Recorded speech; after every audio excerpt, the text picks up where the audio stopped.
Underscore, underscore, underscore, underscore, underscore, underscore, underscore, underscore. My patrons can read at least 5 chapters ahead, along with using the site as a way to directly contact myself, rather than needing to hope I respond to your comments. Patreon.com/user U = 81,578,854. Chapter 33. Everyone watched as Dumbledore looked over the new years with his gaze briefly stopping on Harry and Nick before moving on to the rest. Soon you shall all be sorted into your houses and begin your journey to magical mastery. Those in your house shall be your friends, your family, and your classmates for the next 7 years. I welcome you all to Hogwarts and wish each of you a happy next 7 years. The old man said loudly before stepping down to give McGonagall the floor to speak. When your name is called, sit upon the stool and wait to be sorted before joining your house's table, she said, succinctly. On the empty stool just in front of the professor's table, a old leather hat that had clearly seen better days was placed carefully by the woman before a face made of wrinkles formed on it and it began to sing. Oh, you may not think I am pretty, but don't judge on what you see. I'll eat myself if you can find a smarter hat than me. You can keep your bowlers black, your top hats sleek and tall, for I am the Hogwarts sorting hat and I can cap them all. There is nothing hidden in your head the sorting hat can't see. So, try me on, and I will tell you where you ought to be.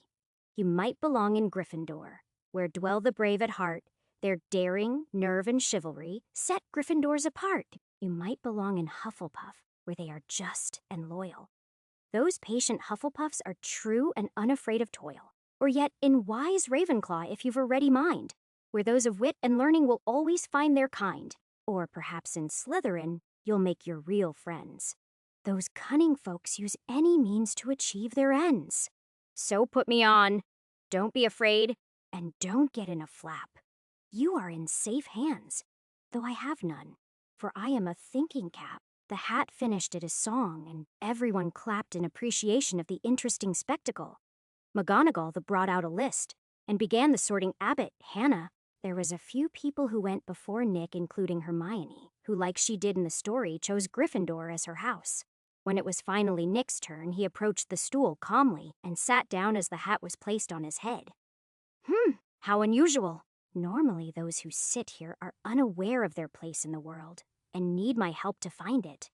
You, though, are not only aware of your place in the world, but also know of my own dilemma, as you think you could thrive in any of the other houses equally, which truly only leaves your own opinion as the tiebreaker, but choose wisely for you, may never change your answer, the hat said before, going silent and leaving Nick to think about his choice one last time. The professors were surprised when 5 minutes passed, and yet no house was called. But they weren't unaware of what was happening as it had happened before. Events like this were known as hat stalls, and usually happened when a student was suited for more and a single house equally. Only Dumbledore was nervous about the outcome of the stall, as it might force him to change his plans. In the end, Nick decided that his original choice was the best, and the hat finally yelled out, "Gryffindor!" sealing the deal forever. Nick's robes shifted to the gold and red of his new house, and he walked over to his house's table under the congratulations of the other students. Nick thought it was funny how the 2 resident pranksters, Fred and George Weasley, tried to filch Greed as a joke, and ended up with Fred having a bite mark on his hand after it shifted into a zombified version of George's face. Neither seemed to take it personally, as they could tell it was just a defensive prank on Nick's part. You gotta show us how you got it to do that, mate, George said excitedly, and even Fred agreed despite how bothered by what he saw he was. Nick shrugged.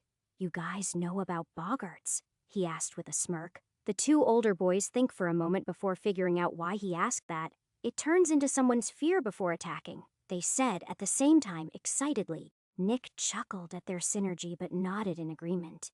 Yeah.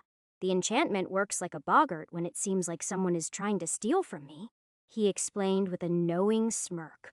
The twins looked sheepish at being called out, but could tell Nick wasn't angry at them, and came clean about how they noticed his ring changing shape all the time. He was getting sorted and were curious.